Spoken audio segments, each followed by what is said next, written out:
Hello student, कैसे हैं आप सब। उम्मीद करता हूं आप सब अच्छे होंगे, मस्त होंगे, बेहतर होंगे, आपकी पढ़ाई बेहतर चल रही होगी। क्लास 12 केमिस्ट्री एनसीईआरटी में बच्चों आज हम जो पढ़ाने जा रहे हैं कार्बोक्सिलिक अम्ल बनाने की विधि में, ये पार्ट सेकंड है और पार्ट सेकंड में पूरे जितने शेष अभिक्रियाएं वो कंप्लीट करा दिए जाएंगे। जो पार्ट फर्स्ट है वो आपको प्लेलिस्ट में मिल जाएगा, तो आप लोग प्लेलिस्ट जरूर देख लिया करें। जो भी वीडियोज आप नहीं देखे रहते हैं तो आप यदि क्रम से देखते हैं तो कोई भी रिएक्शन आपको आसानी से समझ में आता है। तो चलिए शुरू करते हैं। एल्किल साइनाइड का जल अपघटन कराएंगे। जल अपघटन कराएंगे बच्चों एल्किल साइनाइड। एल्किल साइनाइड का फॉर्मेट क्या है, आर है ना, इसके बाद सी है, सी के साथ एन जुड़ा है, तो ये एल्किल साइनाइड है। इसका हम जल अपघटन कराएंगे। क्या कराएंगे? जल अपघटन। तो देखिएगा, जल अपघटन मतलब HOH, या आप H2O कर सकते हैं या HOH, ये जल अपघटन है। अम्लीय माध्यम में या तो क्षारीय माध्यम में, दोनों स्थिति में आप इसका जल अपघटन करा सकते हैं। तो बच्चों ध्यान दीजिएगा, जब हमारा यहाँ पे इलेक्ट्रॉन का स्थानांतरण होगा, इलेक्ट्रॉन का स्थानांतरण होगा तो इलेक्ट्रॉन ये बॉन्ड शिफ्टिंग होगा, तो यहाँ पर जो आपका आएगा कार्बन पर आपका आ जाएगा प्लस चार्ज। कौन सा चार्ज? Plus charge. तो यहाँ पर कार्बन प्लस चार्ज और जहां पर इलेक्ट्रॉन जाता है उस पर ऋण चार्ज आता है, तो ऋण के पास जाएगा हमारा धनात्मक भाग, जैसे हाइड्रोजन। तो क्या बनाएगा? ये आर है तो आर रहने दो, कार्बन है, इसके साथ द्विबंधयुक्त ऑक्सीजन जुड़ जाएगा और इस कार्बन के साथ नाइट्रोजन है ये बच्चों, नाइट्रोजन, और 2H आकर के यहाँ पे H2 के रूप में जुड़ गया। ये एमाइड के फॉर्म में बन चुका है। किसके फॉर्म में? एमाइड के फॉर्म में बन गया। हम जल अपघटन करा ही रहे हैं तो फिर आप जल अपघटन करा दो, HOH सिंपल है। तो फिर होता क्या बच्चों, यहां से H जो है NH2 के साथ जुड़ता है तो हमारा क्या बन जाता है? अमोनिया। तो R है, ये C है, द्विबंधयुक्त ऑक्सीजन है, इसके साथ हमारा OH जाकर जुड़ता है, क्या? OH, और प्लस जो हमारा NH3 है जो अमोनिया है वो अलग हो जाता है। तो इस प्रकार से एल्किल साइनाइड का जल अपघटन कराते हैं तो हमें कार्बोक्सिलिक अम्ल प्राप्त हो जाता है। अब इस कार्बोक्सिलिक अम्ल में बच्चों आप R की जगह कोई भी चीज रख सकते हो एल्किल ग्रुप में, जैसे CH3 जोड़ दो। जैसे यहाँ पर मैं R की जगह जोड़ता हूँ CH3। क्या जोड़ता हूँ? CH3। यहाँ पे जोड़ता हूँ CH3। ये हो गया आपका एक कार्बन है, तो हो जाएगा ये मेथिल साइनाइड। क्या? Methyl cyanide. जल अपघटन होगा बच्चों। जल अपघटन में क्या करेंगे? HOH, ठीक है, अम्लीय माध्यम में तो H पॉजिटिव, तो CH3 रहने दो, ठीक है। इस कार्बन के साथ ऑक्सीजन आकर जुड़ेगा और जो 2H है वो नाइट्रोजन के पास जुड़ जाएगा, तो NH2 हो जाएगा। इसके बाद इसका फिर से जल अपघटन कराएंगे, HOH अम्लीय स्थिति में, यानी अम्लीय माध्यम रहेगा, तो क्या बनाएगा? देखिएगा यहाँ पे CH3 है, ऑलरेडी रहने दो, ये कार्बन है, ऑक्सीजन रहेगा बच्चों और OH आकर के जुड़ जाएगा, प्लस आपका NH3 जो अमोनिया है वो अलग हो जाएगा, अमोनिया जो है अलग हो जाएगा। इस स्थिति में रासायनिक अपक्रिया कंप्लीट होता है। तो हम एल्किल साइनाइड का जल अपघटन कराते हैं तो हमें मिल जाता है कार्बोक्सिलिक अम्ल। अब यहाँ पर नाम यदि मैं कहूँ तो इसका नाम आप कह सकते हो एक कार्बन, तो मेथिल साइनाइड। क्या नाम है बच्चों? Methyl cyanide. इसका नाम हो जाएगा मेथिल साइनाइड, ठीक है। इसका नाम है एसिटामाइड। क्या है? एसिटामाइड या एसिटएमाइड, एसिटामाइड। इसका नाम है एसिटिक अम्ल। क्या है बच्चों? एसिटिक अम्ल। नाम भी पता होना चाहिए ना, यौगिकों का नाम पता होगा तो आप रासायनिक अपक्रिया को समझने में आसान समझेंगे। तो हमारा मेथिल साइनाइड से एसिटिक अम्ल बन चुका है, अमोनिया निकलेगा साथ में, तो आपको आसान रहेगा समझने के लिए। अब जैसे क्वेश्चन आ जाए इसके अलावा भी, जैसे मान लीजिए बेंजोनाइट्राइल आ जाए, ठीक है, नाइट्राइल भी बोलते हैं, इसलिए कंफ्यूज मत होना कि नाइट्राइल कहाँ से आ गया, ठीक है। जैसे बच्चों हम यहाँ पर आपका HCl ले लें, यदि फार्मिक अम्ल बनाना है तो HCl ले लेते हैं, हाइड्रोजन साइनाइड। हाइड्रोजन साइनाइड यदि लेंगे तो हमें प्राप्त हो जाएगा फार्मिक अम्ल। तो यदि क्वेश्चन आ जाए कि आप लोग क्रिया करा दो हाइड्रोजन साइनाइड के साथ, किसके साथ? Hydrogen cyanide. क्रिया कराते हैं, देखते हैं क्या होता है। क्वेश्चन आ जाए यहाँ पर, मैं लिख भी देता हूँ क्वेश्चन, नहीं तो फिर आपको दिक्कत हो जाए। हाइड्रोजन साइनाइड से, क्या? हाइड्रोजन साइनाइड से, हाइड्रोजन साइनाइड से, साइनाइड से क्या बनाना है आपको? फार्मिक अम्ल बनाना है, फार्मिक अम्ल। अब ये मैं नाम लिखने का रीजन बताता हूं कि यदि ऐसा क्वेश्चन पूछ दे तो फिर आपको दिक्कत हो जाएगी। चल रहा भाई, हम जल अपघटन ही कराएंगे, बिल्कुल सिंपल वे से जल अपघटन ही कराएंगे, लेकिन हमारे पास यहाँ पर एल्किल साइनाइड ना होकर हाइड्रोजन साइनाइड लेना है, यानी H है और इसके साथ C 3 बंध युक्त नाइट्रोजन के साथ जुड़ा है। इसका क्या कराएंगे, हम जल अपघटन ही कराएंगे। तो जल अपघटन में हमारा क्या रहेगा, HOH, सिंपल है, तो जल अपघटन करा दो। अम्लीय माध्यम में कराएंगे HOH, अम्लीय माध्यम का मतलब जैसे HCl ले लो आप लोग, तो HOH अम्लीय माध्यम, H पॉजिटिव लिख गया मतलब अम्लीय माध्यम में, तो क्या बनाएगा बच्चों, यहाँ पे द्विबंध युक्त ऑक्सीजन आकर जुड़ जाएगा और NH2 बना देगा। फिर अगले स्टेप में हम HOH कराएंगे अम्लीय माध्यम में, तो फिर हमारा क्या बन जाएगा, H जो है इसके साथ जुड़ करके HCO है, OH और जुड़ गया, तो ये फार्मिक अम्ल बन गया और हमारा जो अमोनिया है NH3 वो अलग हो गया। अब इसका नाम मैं यहाँ पे लिख देता हूँ, ये मेरा बन गया फार्मिक अम्ल। सेम अभिक्रिया है और एक के साथ 2-4 अभिक्रिया इसलिए करा रहा हूँ ताकि आप लोगों को समझ में अच्छे तरीके से आ जाए। इसी प्रकार रिएक्शन, इसका नाम आपको पता है हाइड्रोजन साइनाइड है, लिखना तो नहीं पड़ेगा, लिख देता हूँ भाई साहब, हाइड्रोजन साइनाइड। हाइड्रोजन साइनाइड से हमारा बन गया फार्मिक अम्ल। इसी प्रकार यदि रिएक्शन पूछा जाए कि भाई बेंजोनाइट्राइल से आप बनाओ, तो फिर दिक्कत हो जाएगी ना बेंजोनाइट्राइल से, तो यहां पर मैं लिख देता हूं बेंजोनाइट्राइल। बेंजोनाइट्राइल, बेंजोनाइट्राइल से आपको बनाना है बेंजोइक अम्ल। क्या बनाना है, बेंजोइक अम्ल बनाना है, ठीक है, बेंजोइक अम्ल, ठीक। बेंजोनाइट्राइल से बेंजोइक अम्ल मतलब बेंजीन रिंग के साथ एक हाइड्रोजन निकालो तो हमारा बच्चों एक प्रकार से कहला जाता है फेनिल, और यदि कार्बन जुड़ गया तो फिर वो बेंजो कहला जाता है। तो बेंजल, बेंजो, बेंजोएट सब कुछ आपको पता है। तो C6H5 ये हमारा बेंजोनाइट्राइल है। Cn लिख दो, या तो C ट्रिपल बॉन्ड से आप N जोड़ दो। फिर से हमारा जल अपघटन होगा।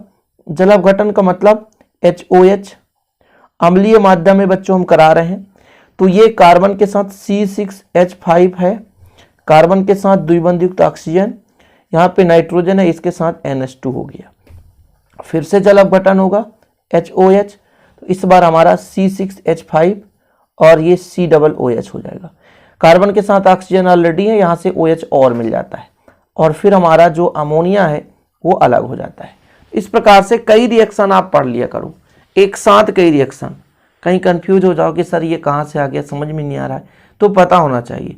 अब यदि हम कहें कि भाई साहब ये बेंजोनाइट्राइल कहाँ से प्राप्त करोगे, तो आप एनिलीन से प्राप्त कर सकते हो। एनिलीन की क्रिया हम सोडियम नाइट्रेट या सोडियम नाइट्राइट HCl के प्रेजेंस में क्रिया करते हैं, तो या तो अब बेंजीन डाइजोनियम लवण प्राप्त करोगे, फिर उससे हम KCN के साथ क्रिया करा दें तो बेंजोनाइट्राइल मिल जाता है।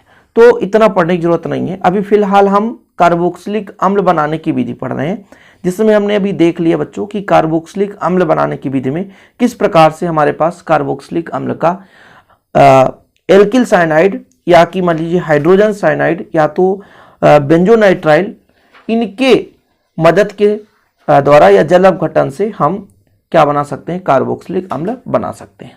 उम्मीद करता हूं इतना तो क्लियर हो गया होगा। ये हमारा जल अपघटन का सेकंड पार्ट। इसके पहले भी हम एस्टर का जल अपघटन कराए थे और अम्ल क्लोराइड का जल अपघटन करा दिए थे, और अम्ल एनहाइड्राइड का, एमाइड का, इनका भी जल अपघटन हमने कराया था। उम्मीद करता हूं फर्स्ट लेक्चर में आपने देखा होगा। यदि आप फर्स्ट लेक्चर नहीं देखें तो जाकर के प्लेलिस्ट में उसे जरूर देख लें। तो अगला नंबर है बच्चों हमारा एल्कीन का कार्बोक्सिलीकरण, मतलब एल्कीन से हम बनाएंगे कार्बोक्सिलिक अम्ल। तो कार्बोक्सिलीकरण मतलब कार्बोक्सिलिक अम्ल में परिवर्तित करना। एल्कीन का क्या पहचान है कि हमारे पास कार्बन कार्बन के बीच द्विबंध होना चाहिए। जैसे फॉर एग्जांपल हम यहाँ पर एक ले रहे हैं, कार्बन और कार्बन के बीच द्विबंध युक्त एक हाइड्रोकार्बन, तो यहाँ पर H2 जोड़ दो, यहाँ पर H2 जोड़ दो, तो ये हमारा 2 कार्बन युक्त एल्कीन है, मतलब मेथ एथ, इसे बोलेंगे एथीन। 2 कार्बन है। अब इसको हम कार्बोक्सिलिक अम्ल में परिवर्तित करेंगे, तभी ये कहलाएगा कार्बोक्सिलीकरण, जिसे कोच अभिक्रिया के नाम से भी जाना जाता है। यदि नाम से आ जाए कोच अभिक्रिया को समझाओ तो फिर आपको यही चीज लिखना पड़ेगा। तो ये हमारा एल्कीन है बच्चों, इसको हम फास्फोरिक अम्ल के उपस्थिति में कार्बन मोनोऑक्साइड, इसके साथ कार्बन मोनोऑक्साइड और जल वाष्प का मतलब H2O, सिंपल है। क्या क्या? कार्बन मोनोऑक्साइड और जल वाष्प किसके उपस्थिति में? तो फास्फोरिक अम्ल, इसका फार्मूला है H3PO4, फास्फोरिक अम्ल H3PO4, इसके उपस्थिति में क्रिया कराते हैं तो हमें मिलता है, जैसे हमारे पास 2 कार्बन और 2 कार्बन का अम्ल यदि आपसे कहेंगे तो CH3 CH2 और भाई ये कार्बन मोनोऑक्साइड है तो COOH, सिंपल है, बहुत ही सिंपल है। हाँ, दाब भी उच्च होना चाहिए और ताप भी उच्च होना चाहिए। तो उच्च दाब पर यह क्रिया होती है, यानी दाब भी उच्च है बच्चों, और लगभग 400 डिग्री सेल्सियस ताप पर यह रिएक्शन संपन्न होती है, अभिक्रिया संपन्न होती है। यानी हमने एल्कीन को फास्फोरिक अम्ल के उपस्थिति में उच्च दाब और उच्च ताप पर कार्बन मोनोऑक्साइड और जल वाष्प से क्रिया कराया तो कार्बोक्सिलिक अम्ल प्राप्त हो गया। यही है कोच अभिक्रिया। ठीक है, पूरा का पूरा योगात्मक अभिक्रिया, पूरा योग हो जाता है। देख सकते हैं यहाँ पे 2 H है तो एक H यहाँ पे चला गया और OH COOH यहाँ पर देख लो, HOH टूटेगा बच्चों, बॉन्ड की शिफ्टिंग होगी, बॉन्ड शिफ्ट होगा तो यहाँ पर एक पर पॉजिटिव एक पर नेगेटिव आएगा, H जाकर के CH3 बना लेगा, CH2 ऑलरेडी है और यहाँ पर CO ऑलरेडी है, यहाँ से एक OH निकलेगा तो इसके साथ जुड़ जाएगा। तो यही हमारा कोच अभिक्रिया, very very very important reaction है ये कोच अभिक्रिया। बिल्कुल सिंपल है यार, 1-2 लाइन में आपको लिखना रहेगा तो आसानी से आप लिख सकते हैं। इसके बाद अगला नंबर है बच्चों सोडियम एल्काऑक्साइड तथा कार्बन मोनोऑक्साइड की क्रिया से। कार्बन मोनोऑक्साइड मतलब CO रहेगा और सोडियम एल्काऑक्साइड की क्रिया कराएंगे। सोडियम एल्काऑक्साइड का मतलब क्या है? एल्क मतलब एल्किल ग्रुप, ऑक्साइड मतलब ऑक्सीजन और सोडियम मतलब सोडियम, ये पहचान। सोडियम एल्क मतलब एल्किल ग्रुप, ऑक्सीजन जुड़ा है, एल्का ऑक्साइड हो गया। इसकी क्रिया बच्चों आपको कार्बन मोनोऑक्साइड से कराना है, CO, ऑक्सीजन और कार्बन दोनों बराबर दिखना चाहिए भाई। उच्च दाब पर यह क्रिया करेगा। दाब क्या होना चाहिए? उच्च दाब होना चाहिए। उच्च दाब तो यहां पर लिख देते हैं उच्च दाब हो, ठीक है, उच्च दाब। तो क्या बनाएगा? ये अम्ल का सोडियम लवण, पहचान क्या है? R है, योगात्मक यौगिक CO जुड़ गया और ONA ऑलरेडी था, तो ये अम्ल का सोडियम लवण है। क्या है? अम्ल का सोडियम लवण। इसके बाद इसको जल अपघटन करा दें अम्लीय माध्यम में, जैसे जल के साथ कोई अम्ल ले लो HCl, तो बच्चों होगा क्या? ये मेरा H जो है इसके साथ जुड़ जाएगा RCOOH और जो Na है वो Cl को लेकर के मामा के घर चला जाएगा, NaCl।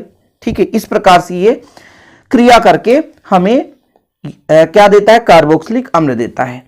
तो जब उच्च दाब पर सोडियम एल्काऑक्साइड को कार्बन मोनोऑक्साइड से क्रिया कराते हैं तो सोडियम का लवण बनता है, मतलब अम्ल का सोडियम लवण। ठीक है, इसके बाद इसको अम्लीकृत करते हैं, HCl के साथ कराते हैं, तो जो हमारा H है वो सोडियम की जगह जाकर जुड़ता है और NaCl निकल कर बाहर चला जाता है। ठीक है, तो इस प्रकार से सोडियम एल्काऑक्साइड तथा कार्बन मोनोऑक्साइड की क्रिया से आप कार्बोक्सिलिक अम्ल बना सकते हो। इसके अलावा कोई और इसका एग्जाम्पल दे दें तो इसके जगह हम जोड़ दें, जैसे हमारे पास R है, इसके जगह आप CH3 जोड़ दो तो ये हो जाएगा सोडियम, एक कार्बन है तो मेथाऑक्साइड, इसको कार्बन मोनोऑक्साइड के साथ उच्च दाब पर क्रिया करा दो। क्या है? उच्च दाब। उच्च दाब तो क्या बनाएगा? ये आपका हो जाएगा CH3 COONA, सोडियम का एक प्रकार से सोडियम के कारण ये लवण कहलाता है। फिर से इसका हम क्या कराएंगे? जल अपघटन कराएंगे, वो भी अम्लीय माध्यम, अम्लीकृत, तो H यहां पर जुड़ जाएगा CH3 COOH और बच्चों हमारा मिलने वाला है NaCl। क्या? NaCl। अब इसका नाम कोई कहे तो नहीं बन रहा है तो बहुत ही गलत बात है।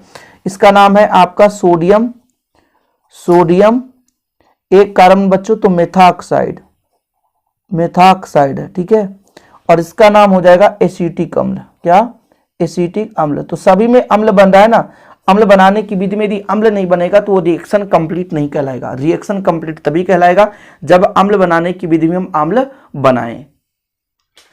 अगले नंबर बनाने की विधि में बच्चों हम ग्रिग्नार्ड अभिकर्मक से कार्बोक्सिलिक अम्ल का निर्माण करेंगे। ग्रिग्नार्ड अभिकर्मक का पहचान क्या है? सबसे पहले ये भी आपको पता होना चाहिए। ग्रिग्नार्ड अभिकर्मक है RMgX। क्या RMgX, ये हमारा ग्रिग्नार्ड अभिकर्मक है। एक चीज और मैं यहां पर कहना चाहूंगा, जब ग्रिग्नार्ड अभिकर्मक टूटता है बच्चों, तो यहां पे जो हमारा Mg पॉजिटिव में हो जाता है और R जो है निगेटिव में हो जाता है। ये आप पहले भी कई बार ग्रिग्नार्ड अभिकर्मक देख चुके हैं, और जब भी टूटेगा तो इसी प्रकार बनाएगा। इसकी क्रिया बच्चों हम किससे कराएंगे? कार्बन डाइऑक्साइड से। कार्बन डाइऑक्साइड मतलब कार्बन के साथ 2 ऑक्सीजन जुड़े, एक ऑक्सीजन इधर जोड़ दो, एक ऑक्सीजन इधर, तो ये CO2 ही है। जब इसमें बॉन्ड का शिफ्टिंग होगा, यहाँ पे बॉन्ड हटेगा तो इस पर ऋण चार्ज आ जाएगा बच्चों, और यहाँ पर ये पॉजिटिव चार्ज आ जाएगा। सिंपल है, चीजें क्लियर है। अब इसमें से योगात्मक यौगिक बनेगा, योगशील अभिक्रिया होगी, योगशील उत्पाद बनेगा। ये जो है बच्चों ईथर के उपस्थिति में संपन्न होता है। किसकी उपस्थिति में? ईथर के। अब देखिएगा, जो प्लस है वो माइनस के पास जाएगा, और जो माइनस है वो प्लस के पास जाएगा। जैसे मान के चलता हूं, यहाँ पे एल्किल ग्रुप है, ये किसके पास जाएगा? कार्बन के पास। ये कार्बन है, ध्यान दीजिए, इसके पास जाएगा एल्किल ग्रुप, तो इधर मैं कह दूं एल्किल ग्रुप जुड़ गया। एक मिनट, ये एल्किल ग्रुप जुड़ गया किसके साथ? कार्बन के साथ। कोई दिक्कत तो नहीं है। अब इस कार्बन में एक तो ऑक्सीजन है, इसको स्वतंत्र रहने दो, कोई दिक्कत है नहीं। और ये जो ऑक्सीजन है इसके साथ पॉजिटिव वाला भाग आएगा, OMgX बनाएगा। और जब भी हम ग्रिग्नार्ड अभिकर्मक क्रिया कराते हैं तो ध्यान रखिएगा बच्चों, इसको प्यास बहुत लगती है तो जल अपघटन कराएंगे ही कराएंगे। कहीं का भी अभिक्रिया हो, जल अपघटन होगा ही होगा। जब भी ग्रिग्नार्ड अभिकर्मक की कोई भी रिएक्शन कराई जाए वहां पे जल अपघटन होना है, प्यास तो लगता ही लगता है। अब इसमें क्या होने वाला है देखिएगा, MgX यहाँ पे भी टूटेगा बच्चों, ये 2 भागों में, ठीक है, ये भी टूटेगा 2 भागों में। तो जो OH है MgX के साथ जुड़ जाएगा। फाइनली हमें RC, एक ऑक्सीजन पहले से था, एक ऑक्सीजन यहाँ से और H यहाँ से ले लेता है तो अम्ल बना देता है। और ये जो हमारा उत्पाद है ये अलग हो जाता है। जैसे हमारे पास Mg है, इसके साथ आप OH जोड़ दो और एक X ऑलरेडी जुड़ा है, तो ये उत्पाद अलग हो जाता है। तो मुख्य रूप से हमें अम्ल बनाना था, तो अम्ल मिल गया। अम्ल हमारा मिल गया, किसके माध्यम से अम्ल मिल गया बच्चों? तो हमने क्रिया कराया था ग्रिग्नार्ड अभिकर्मक से। अब ये डिपेंड करता है कि R की जगह आप क्या जोड़ रहे हो। R की जगह मान लीजिए हम जोड़ देते हैं CH3, क्या जोड़ देते हैं? CH3 Mg, और X के जगह आप कुछ भी जोड़ दो, जैसे मैं जोड़ दूं Br जोड़ दूं, ठीक है। अब इसकी क्रिया मैं कार्बन डाइऑक्साइड से कराऊं तो कार्बन डाइऑक्साइड CO2 है, ये कार्बन डाइऑक्साइड है ना, किसके उपस्थिति में? ईथर के उपस्थिति में। तो ये क्या बनाएगा देखिएगा, मैंने फिर से आपको यहां पर थोड़ा सा देखिएगा, बॉन्ड का शिफ्टिंग होगा तो इस पर बच्चों माइनस चार्ज आ जाएगा, इस पर प्लस चार्ज आ जाएगा, ठीक है। यहाँ पे जो टूटेगा तो इस पर माइनस चार्ज आएगा और मैग्नीशियम पर प्लस चार्ज आ जाएगा। तो ये कार्बन है, ऑलरेडी इसके पास ऑक्सीजन है और एक ऑक्सीजन इधर है, इसके पास प्लस वाला भाग आएगा, और जो हमारा CH3 है कार्बन के पास जाकर के जुड़ जाएगा, क्योंकि ये माइनस वाला प्लस वाले भाग के पास जाएगा।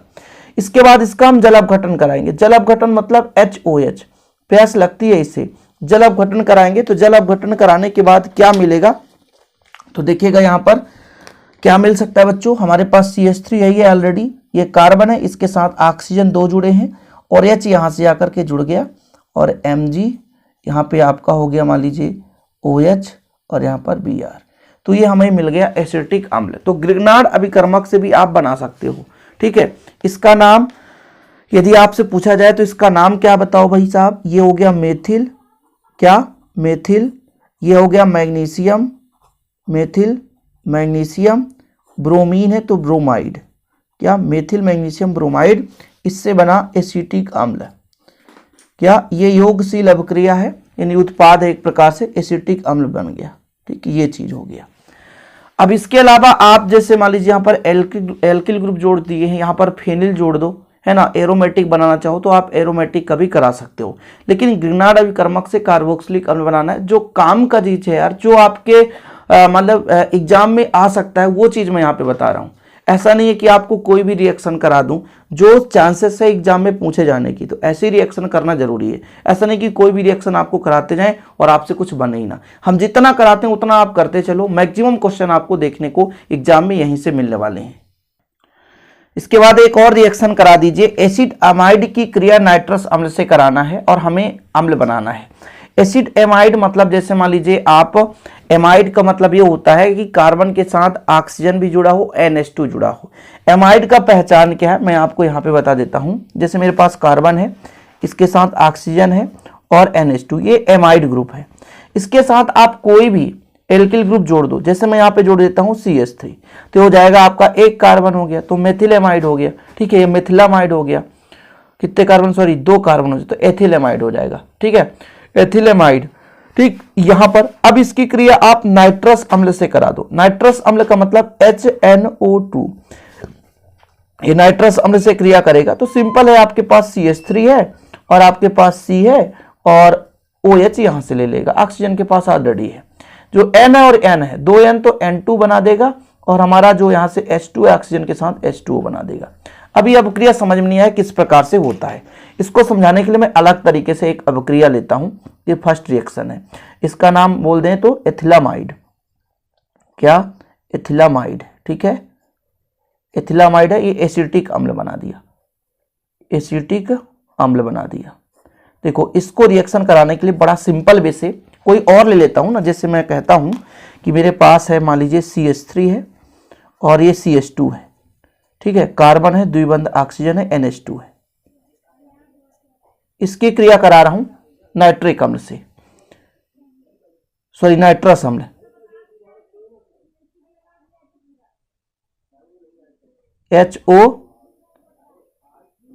HONO, ऐसा। अब देखिएगा, ये जो हमारा N है वो N के साथ, जो हमारा H2 है वो O के साथ, और ये जो कार्बन है इसके साथ। सिंपल है ना। तो ये किस प्रकार से बना देगा, यहां पे CH3 ऑलरेडी, CH2 है, कार्बन के साथ ऑक्सीजन है, ये OH को पकड़ा बच्चों तो OH बना दिया, सिंपल है। N2 है, यहां पे बन गया, और यहां पे H2O तो H2O बना दिया। ये सिंपल वे से समझ में आ गया। इस प्रकार से रिएक्शन कंप्लीट होता है एसिड अमाइड के नाइट्रस अम्ल के क्रिया से। इतना ही यार, बनाने की विधि में इतना ही आप लोग पढ़ लें। जेम डाइकार्बोक्सिलिक अम्ल को गर्म करके भी हम ऐसा बना सकते हैं, एसिटिक अम्ल बना सकते हैं, लेकिन मुख्य रूप से जितने भी रिएक्शन है वो मैंने कंप्लीट करा दिया। ओके, वीडियो पसंद आया तो लाइक करके शेयर जरूर करें। मिलते हैं अगली वीडियो के साथ। जय हिंद, वंदे मातरम।